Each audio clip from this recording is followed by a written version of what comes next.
الحمد لله نعمده ونستعينه ونستغفره ونعوذ بالله من شرور أنفسنا ومن سيئات أعمالنا من يهده الله فلا مضل له ومن يضلله فلا هادي له ونشهد أن لا إله إلا الله وحده لا شريك له ونشهد أن محمدا عبده ورسوله أما بعد أعوذ بالله من الشيطان الرجيم بفضل بسم الله الرحمن الرحيم ربنا أنزل علينا مائدة من السماء تكون لنا عيدا لأولنا وآخرنا وآية منك وارزقنا وأنت خير الرازقين صدق الله العليم. கண்ணியத்திற்குரிய அல்லாஹ்வின் நல்லடியார்களே, சகோதரர்களே, எல்லாம் வல்ல இறைவன் தன்னுடைய அடியார்களின் மீது அளவற்ற கருணையும் அளவில்லாத அன்பையும் வழங்கக்கூடியவனாக இருக்கிறான். அல்லாஹ்வினுடைய ஒரு பெரிய ஆற்றல் என்ன அப்படின்னு சொன்னா, இந்த உலகத்தில் எதை வேண்டாலும் கண் இமைத்து திறக்கக்கூடிய நேரத்தில் அதை செய்து முடிப்பது அல்லாஹ்வுடைய ஆற்றல். அதை கொண்டுதான் நம்ம ஈமான் கொண்டிருக்கோம். இந்த உலகத்துல நன்மையான காரியங்கள் நன்மையான எல்லா விதமான நலவுகளும் தீமையான காரியங்களும் அல்லாஹ்வுடைய நாட்டம் இல்லாமல் நடந்தது கிடையாது. அப்ப அல்லாஹ்வினுடைய நாட்டம் இருந்துச்சு அப்படின்னு சொன்னா எதை வேண்டுமானாலும் கண் இமைக்கக்கூடிய நேரத்துல அல்லாஹ் நடத்தி முடிச்சிருவான். அதே போன்று அல்லாஹ்விடத்தில் இருக்கக்கூடிய ஒரு உயர்வான ஒரு நிலை என்ன அப்படின்னு சொன்னா, தன்னுடைய அடியார்கள் மீது அல்லாஹ் காட்டக்கூடிய இரக்கம், அந்த கருணை இருக்குது, அது ஆக உயர்ந்தது.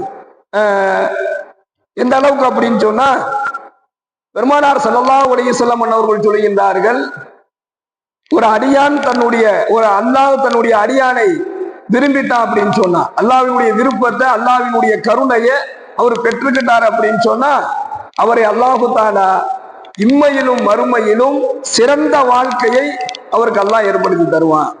அல்லாஹ் குர்ஆன்ல பதிவு செய்யக்கூடிய ஒரு செய்தி, வ இபாதுர் ரஹ்மான் அல்லதீன யம்ஷூன அலல் அர்லி ஹௌனா. அல்லாஹ் சொல்றான், அல்லாஹ்வின் நன்றி மிக்க அடியார்கள் யார்? வ இபாதுர் ரஹ்மான் அல்லதீன, அல்லாஹ்விற்கு நன்றி உள்ள அடியார்கள். நாம என்ன செய்யறோம்? நாம தொழுகுவது அல்லாஹ்விற்கு நன்றி செலுத்துவது. நாம என்னென்ன நல்ல காரியங்கள் செய்யறோமோ அது அனைத்துமே அல்லாஹ்விற்கு நன்றி செலுத்தக்கூடிய.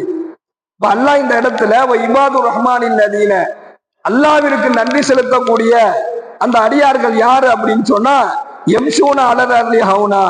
அவர்கள் எப்படிப்பட்டவர்கள் என்றால், அவர்கள் பூமியில் அடக்கமாகவும் மிகவும் பணிவாகவும் இருப்பார்கள். இவர்கள் தான் அல்லாஹ்விற்கு நன்றியுள்ள அடியார்கள் என்பதாக அல்லாஹ் தன்னுடைய திருமறையில பதிவு செய்யறான். பூமியில அடக்கமா பணிவானா என்ன அப்படின்னு சொல்லி நாம பார்த்தோம் அப்படின்னு சொன்னா, கண்ணியமிக்க சகோதரர்களே, இந்த உலக வாழ்க்கையில அவரிடத்துல வீணான பெருமை இருக்காது. அவர் யாரிடத்துல என்ன செஞ்சுக்க மாட்டாரு? பெருமையான நிலையில பேச மாட்டாரு, பெருமை கொண்டு நடந்து கொள்ள மாட்டார். பெருமையாக யாரையுமே தன்னை உயர்வாகவும் மற்றவர்களை தாழ்வாகவும் அவர் நினைக்க மாட்டார். அவரிடத்துல ஆணவம் என்பது இருக்காது. நான் எவ்வளவு பெரிய ஒரு நிலைக்கு அவர் போயிருந்தாலும் தன்னுடைய சக மனிதர்களிடத்துல, சக தோழர்களிடத்துல, தன்னுடைய சக குடும்பத்தார்களிடத்துல, தன்னுடைய நண்பர்களிடத்துல என்ன செய்ய மாட்டாரு? ஆணவம் கொள்ள மாட்டாரு. அவரிடத்துல திமிர்த்தனங்கள் இருக்காது. அவர் பணிவுடன் இருந்து கொள்வார். இவர்தான் அல்லாஹ்விற்கு நன்றி செலுத்தக்கூடிய அடியார்கள் என்பதாக நபிகள் நாயகம் ஸல்லல்லாஹு அலைஹி வஸல்லம் அவர்கள் சொல்லி காண்பிக்கின்றார்கள். எந்த அளவுக்கு அப்படின்னு சொன்னா, எவருடைய உள்ளத்துல சிறிதளவு பெருமை இருக்குமோ அவர் சொர்க்கத்தினுடைய வாசனையை கூட நுகர முடியாது என்பதாக நபிகள் நாயகம் ஸல்லல்லாஹு அலைஹி வஸல்லம் அவர்கள் சொல்லி காண்பித்தார்கள். அப்போ பெருமையை பற்றி இன்னும் நிறைய ஹதீஸ்கள் சொல்லப்படுது.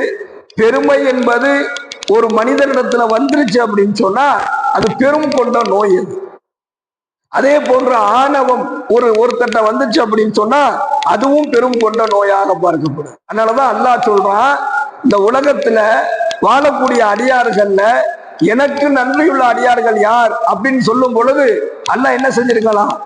5 வேளை தொழுகக்கூடியவர்கள், நோன்பு வைக்கக்கூடியவர்கள், ஜகாத்து கொடுக்கிறவங்க அப்படின்னு அல்லாஹ் சொல்லலாம்.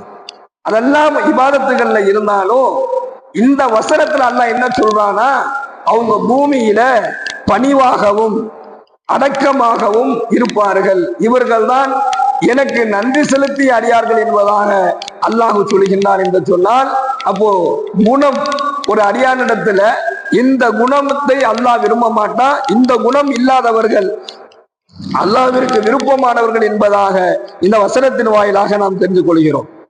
இரண்டாவது அல்லாஹ் பதிவு செய்யக்கூடிய செய்தி, யார எந்த அடியான அல்லாஹ் விரும்புறான் என்பதை பற்றி அல்லாஹ் சொல்லும் பொழுது, வல்லதீன யபீதூன லிரப்பிஹிம் சுஜ்ஜதன் வ கியாமா, தன்னுடைய இறைவனை அவர்கள் நின்றவர்களாகவும் அவர்கள் சிரம்படிந்தவர்களாகவும் இரவெல்லாம் வணங்கிக் கொண்டே இருப்பார்கள்.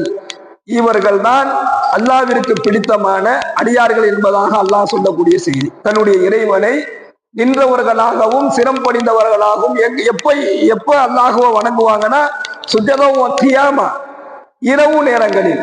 பொதுவாக இந்த இரவு நேர இபாதத் இருக்குது, அது ரொம்ப உயர்வை ஏற்படுத்தக்கூடிய ஒரு இபாதத்.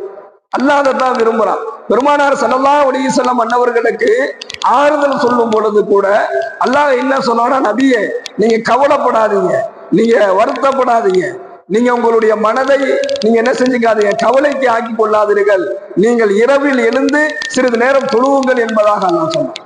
குமில்லையில இல்லா கலீலா அப்படின்னு அல்லாஹ் குர்ஆன்ல பதிவு செய்யறான். ரொம்ப மன கவலையாக நபி அவர்கள் இருக்கும் பொழுது அல்லாஹ் என்ன சொல்றானா, கவலைப்படாதீங்க, மனசை கஷ்டப்படுத்திக்காதீங்க, குமில்லையில இல்லா கலீலா, இரவு நேரத்துல எந்திரிச்சு சிறிது நேரம் தொழுவுங்க அப்படின்னா. அப்ப என்ன அர்த்தம்?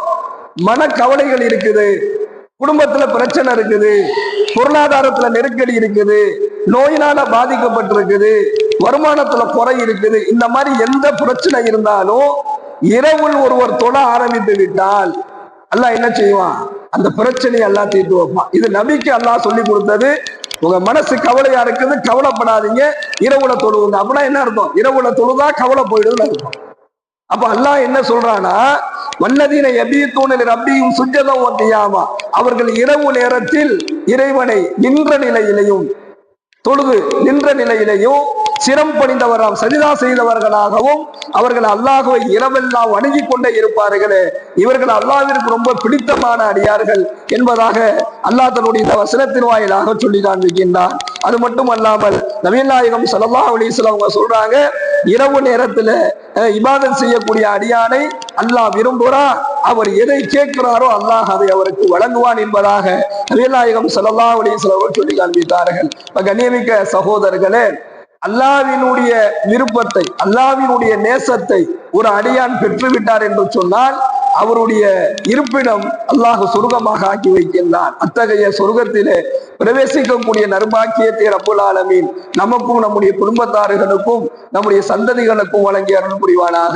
வாயுதாழ்வனானில் அல்ஹம்துலில்லாஹி ரப்பில் ஆலமீன்.